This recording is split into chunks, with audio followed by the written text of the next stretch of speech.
સ્વામિનારાયણ હરે 1882 ફાગણવદી અષ્ટમીને દિવસ સ્વામી શ્રી સહજાનંદજી મહારાજ શ્રી અમદાવાદ મધ્યે શ્રી નરનારાયણના મંદિરથી ઉત્તર દિશે ધર્મશાળાને વિશે સાધુને જમાડતા હતા ને સુંદર શ્વેત રૂમાલ મસ્તક ઉપર બાંધ્યો હતો ને શ્વેત ખેસ પહેર્યો હતો ને ડાબા ખભા ઉપર ખેસ નાખીને કેડ બાંધી હતી ને કંઠને વિશે ગુલાબનો મોટો હાર વિરાજમાન હતો ને પછી પંક્તિમાં લાડુ ફેરવતા ફેરવતા શ્રીજી મહારાજે સર્વે સાધુને એમ વાર્તા કરી જે સાધુને સર્વે પ્રકારે ક્રોધ જીતવો. તે ક્રોધ કેવો છે તો જપ તપ જ્ઞાન એ આદિક સર્વે શુભ ગુણને નાશ કરે એવો છે. ને હવે જે નિમિત્તે ક્રોધ ઉપજે છે તે નિમિત્તને કહીએ છીએ. જે સાધુને માહોમાહી પ્રશ્ન ઉત્તર કરતા ક્રોધ ઉપજે તથા વાદ વિવાદ કરતા ક્રોધ ઉપજે તથા કોઈ પદાર્થ લેવા દેવામાં ક્રોધ ઉપજે તથા કોઈકને શિક્ષા કરતા હોઈએ ને ક્રોધ ઉપજે તથા પોતાની શુશ્રૂષાને વિશે રહેતો હોય જે સાધુ તેને પક્ષપાતે કરીને ક્રોધ ઉપજે તથા અપમાને કરીને ક્રોધ ઉપજે તથા ઈર્ષાએ કરીને ક્રોધ ઉપજે તથા આસન કરવાને વિશે ક્રોધ ઉપજે તથા ભગવાનની પ્રસાદી વહેંચવાને વિશે ન્યૂનાધિકપણું કરે ને ક્રોધ ઉપજે.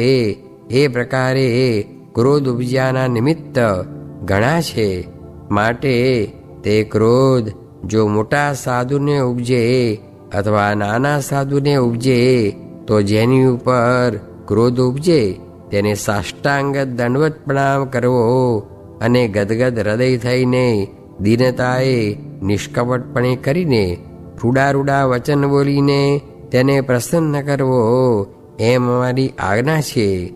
અને જો કોઈક સાધુ ઉપર દ્રોહ બુદ્ધિએ સંકલ્પ થાય તો નિષ્કપટ થઈને પોતાને મુખે તે સંકલ્પ કહેવો છે, હે મહારાજ, આ રીતનો બુઢો સંકલ્પ તમારી ઉપર થયો ને તે સંકલ્પનો જે દોષ તેની નિવૃત્તિને અર્થે હાથ જોડીને તેની પ્રાર્થના કરવી.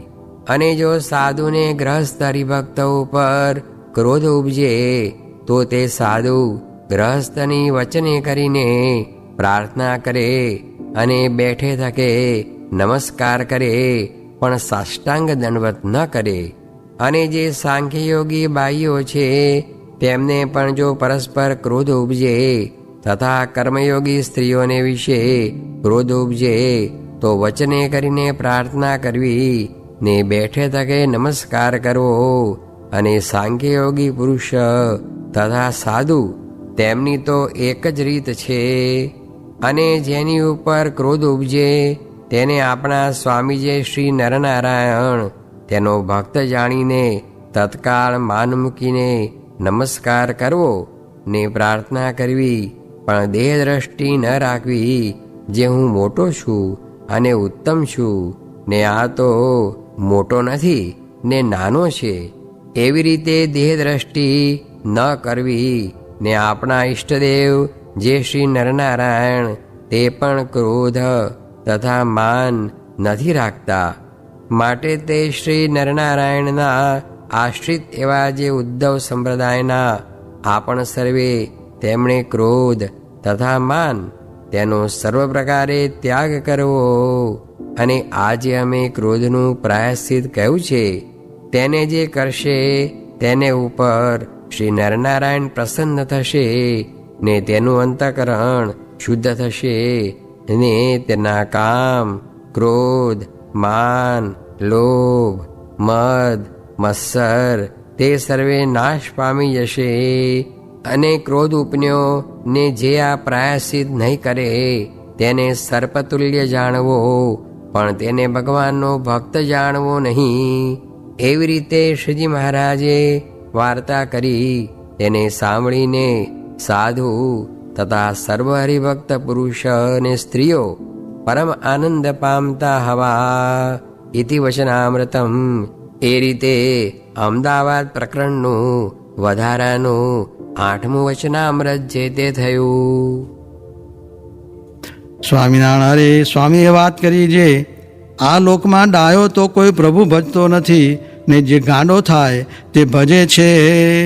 સ્વામિનારાયણ હરે સ્વામીએ વાત કરી છે, મુમુક્ષુને તો નિરંતર હોંકારા કરનારા જોઈએ, તે હોય તો પ્રભુ ભજાય, નીકળતો જેમ વાડામાંથી વાઘ બકરું પાડી જાય એમ થાય.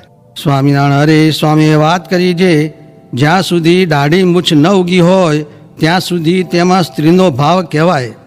તે સારું એવા સામું દ્રષ્ટિ માંડીને જોવું નહીં, ને એવા સામું જોયા કરે તો સ્ત્રી સામું પણ જોવાય, માટે એવામાં હેત ન કરવું.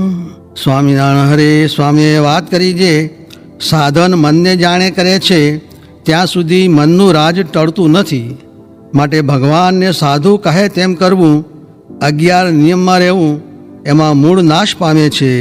એટલે ફળ ફૂલ થાય નહીં, ને બળે જીતાતું નથી પણ કળે જીતાય છે. તે ઉપર સારંગપુરનું 7મું વચનામૃત નૈમિષારણ્યનું વંચાવ્યું. સ્વામિનારાયણ હરે સ્વામીએ વાત કરી છે, શુદ્ધ થવાને તપ ને અનુવૃત્તિ 2 સાધન છે, તેમાં અનુવૃત્તિ છે તે અધિક છે, તે કરતાં આત્માને પરમાત્મા 2 જ રાખવા છે.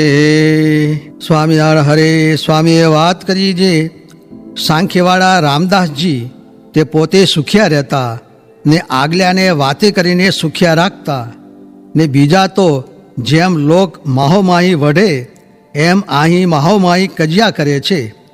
તે પોતે લઘુશંકા જેવા પણ ન હોય, ને જેમ કૂતરાને હડકારીને કાઢી મૂકીએ એવા હોય પણ એમ કરે, તે માટે એમ ન કરવું, નકર ભૂંડું થઈ જશે.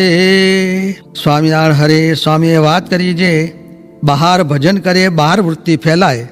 તે જો રજોગુણ તમોગુણ વર્તતા હોય તો કરવું, પણ સત્વમાં તો અંતરમાં જ કરવું, જેણે કરીને ભગવાન સાંભળે છે. ને ઊંડા ઉતરી જવું ને ભજન કરવું, તે પ્રથમ તો ઘણા હરિભક્તની વાત કઈ દેખાડી. સ્વામિનારાયણ હરે સ્વામીએ વાત કરી છે, સંવત 1921ના પોષ સુધી પૂનમે પ્રાતઃકાળમાં નવી ધર્મશાળામાં નિવાસ કર્યો. તે દી વાત કરી છે, જેતલપુરના મહારુદ્રમાં કુસંગીએ ભંગ કરવાનું ધાર્યું હતું. તે મહારાજે આગળથી 1 હાર સાધુની, 1 હાર પાળાની અને 1 હાર હરિભક્તની, 1 હાર કાઠીની એમ કોટની પેઠે કરીને પેસવા ન દીધા. તેમાં કહેવાનું શું છે જે, જેમ કાઠીઓએ કડકડાટી કરીને પેસવા દીધા નહીં, એમ આપણે ભજનની કડકડાટી કરીને બીજું કાંઈએ પેસવા દેવું નહીં, ને ભગવાનનું રટણ કરવું, તે ભેળું આ સાધુનું પણ રટણ કરવું, તે એમને એમ કર્યા કરવું. સ્વામિનારાયણ હરે સ્વામીએ વાત કરી છે, આજ્ઞા લોપાય કે દુઃખ આવે છે, તે તાવ આવે ત્યારે દેહ બળે, ને આજ્ઞા લોપાય ત્યારે તો દેહને જીવ બેય બળે. એ તો માવાભાઈએ ખોળી કાઢ્યું, ભગવાનને સાધુ તો આડા તે આડા જ. વંકા આગે વંકડા, તરવંકા આગે ચોવંક, શીળા આગે પાધરા ને રંક આગે રંક. પછી એમ બોલ્યા છે, આજ્ઞામાં જેટલો ફેર પડે છે એટલી એ વાંકાઈ, માટે દુઃખ દેખે. સ્વામિનારાયણ હરે સ્વામીએ વાત કરી છે, સંવત 1923ના અષાઢ સુધીમાં વાત કરી છે, નિષ્કામી વર્તમાનમાં ઘસારો લાગે તે વાત મહારાજને ન ગમે, કાંજે એ જ દ્રઢ કરાવવા સારું પોતાનો અવતાર છે. તે પોતે પરણ્યા નહીં ને ત્યાગીના ધર્મ પાળ્યા, માટે મોટેરા જે રીતે ચાલે તે વાંસે બધા માણસ ચાલે. તે કહ્યું છે જે, યદ યદ આચરતી શ્રેષ્ઠસ તત્તદ એવે તરો જનઃ. માટે ખબરદાર થઈને શુદ્ધ વર્તવું, ને નિષ્કામી વર્તમાનમાં જેને કસર રહેશે તેનાથી ભગવાનના ધામમાં નહીં જવાય ને નહીં રહેવાય, ને મહારાજનો કુરાજીપો બહુ થાય. તે ઉપર દૃષ્ટાંત જે, એક બાદશાહનું લશ્કર લાખું માણસ, તે લડવા ચડ્યા ત્યારે જે ભાગેડું હતા તેણે તો એમ વિચાર કર્યો છે, આટલા માણસમાં બાદશાહ કેને ઓળખે છે ને ક્યાં જાણે છે, એમ કહીને પાછળ રહ્યા ને શત્રુ સામા લડ્યા નહીં ને કેટલાક હતા તે આગળ થઈને શત્રુને હઠાવીને જીત્યા. પછી બાદશાહે વજીરને પૂછ્યું કે આમાં હવે પરીક્ષા લેવી જે કોણે જીત કરી. ત્યારે કહે ઠીક, ભરો કચેરી. પછી કહે પોશાક આપવો છે તે સૌ આવજો. એમ કહીને તેડાવ્યા ને કહે જે એનું તો એમ પારખું થશે જે આ લડ્યો છે ને આ નથી લડ્યો. તે જે લડ્યો હશે એ પાદરો આગળ થઈને કચેરીમાં સન્મુખ થશે ને ઓલો પાદરો બાદશાહ સામું જ નહીં જોઈ શકે ને નીચું ઘાલશે. તેમ જો આપણે 5 ઇન્દ્રિયોરૂપ શત્રુ સામા થઈને નહીં લડીએ તો ભગવાન સામું નહીં જોવાય ને ત્યાં જાશું તે પછી નીચું જોવું પડશે. માટે એ ભલા થઈને કરશો માં.